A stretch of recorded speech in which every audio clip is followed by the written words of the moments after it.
कांग्रेस अध्यक्ष चुनाव में नामांकन के आखिरी दिन गांधी परिवार के भरोसेमंद मल्लिकार्जुन खड़गे ने वाइल्ड कार्ड एंट्री कर ली। देर रात जब सोनिया गांधी और प्रियंका गांधी के बीच नए अध्यक्ष को लेकर मीटिंग हुई, उसके बाद यह फैसला लिया गया। सुबह खड़गे को 10 जनपद बुलाया गया। गांधी परिवार के बैकडोर सपोर्ट की वजह से खड़गे का अध्यक्ष बनना तय माना जा रहा है। सब कुछ सही रहा तो मजदूर आंदोलन से अपने करियर की शुरुआत करने वाले खड़गे देश की सबसे पुरानी पार्टी कांग्रेस की कमान संभाल सकते हैं। अगर ऐसा होता है तो खड़गे बाबू जगजीवन राम के बाद दूसरे दलित अध्यक्ष बनेंगे। जगजीवन राम 1970 से 71 में कांग्रेस के अध्यक्ष थे। साल 2014 याद कीजिए, जब लोकसभा चुनाव में कांग्रेस पार्टी को मिली थी 44 सीटें। मोदी लहर में पार्टी के कई दिग्गज नेता हार गए। ऐसे में कर्नाटक के गुलबर्ग से आने वाले खड़गे ने अपनी सीट बचा ली थी, जिसका उन्हें फायदा मिला। कांग्रेस ने लोकसभा में उन्हें पार्टी का नेता बनाया। दक्षिण भारत से होने के बावजूद खड़गे सदन में हिंदी ही बोलते हैं और हिंदी में ही अपनी बातें रखते हैं। राहुल गांधी के उठाए गए राफेल से लेकर नोटबंदी के मुद्दे को खड़गे ने लोकसभा में बखूबी उठाया, जिससे वो टीम राहुल में शामिल हो गए। हालांकि 2019 के चुनाव में उन्हें हार का सामना करना पड़ा, लेकिन जल्द ही राज्यसभा के जरिए खड़गे ने सदन में एंट्री कर ली। बाद में पार्टी ने गुलाम नबी को हटाकर खड़गे को राज्यसभा में नेता प्रतिपक्ष बनाया था।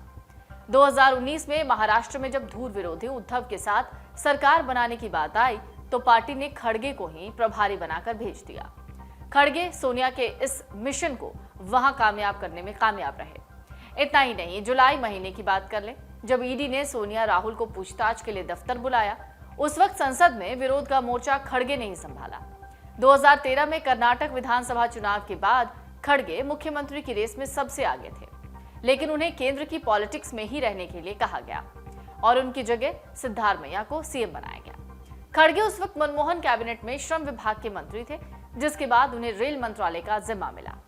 50 साल से ज्यादा समय से पॉलिटिक्स में एक्टिव हैं खड़गे। 1969 में कर्नाटक के गुलबर्गा शहर अध्यक्ष की जिम्मेदारी निभाई इन्होंने।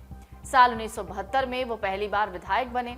इसके बाद 2008 तक लगातार विधायक चुने गए। साल 2009 में पार्टी ने उन्हें गुलबर्गा लोकसभा सीट से उम्मीदवार बनाया। इसके बाद वो लोकसभा पहुंचे। लगातार 2 बार 2009 और 2014 में सांसद बने। खड़गे अपने राजनीतिक करियर में 9 बार विधायक रह चुके हैं। राजनीतिक करियर में खड़गे का नाम 2 बड़े विवादों में आ चुका है। साल 2000 में कन्नड़ सुपरस्टार डॉक्टर राजकुमार का चंदन तस्कर वीरप्पन ने अपहरण कर लिया था। उस वक्त खड़गे प्रदेश के गृह मंत्री थे, जिसके बाद विपक्ष ने उनकी भूमिका पर सवाल खड़े किए थे। इसी साल नेशनल हेराल्ड केस में ईडी ने उनसे पूछताछ की थी। हेराल्ड केस में मनी लॉन्ड्रिंग का आरोप है। हालांकि अब तक उन पर कोई कार्रवाई नहीं हुई है। इनके बेटे हैं प्रियांक खड़गे, जो राजनीति में ही हैं, जो फिलहाल दूसरे टर्म के कांग्रेस विधायक हैं। कांग्रेस के सीनियर नेता और राज्यसभा में नेता प्रतिपक्ष मल्लिकार्जुन खड़गे भी वो नेता थे जिन्हें नेशनल हेराल्ड मामले में ईडी ने पूछताछ के लिए बुलाया था। वो नेशनल हेराल्ड से जुड़ी कंपनी यंग इंडिया के प्रिंसिपल ऑफिसर भी हैं। कुछ लोगों का मानना है कि मल्लिकार्जुन खड़गे को कांग्रेस अध्यक्ष बनाने और दिग्विजय सिंह के पीछे हटने का कारण कांग्रेस की दक्षिण की राजनीति साधने की कोशिश हो सकती है। दरअसल 2024 के लोकसभा चुनाव में कांग्रेस की रणनीति दक्षिण के राज्यों पर फोकस करने की है।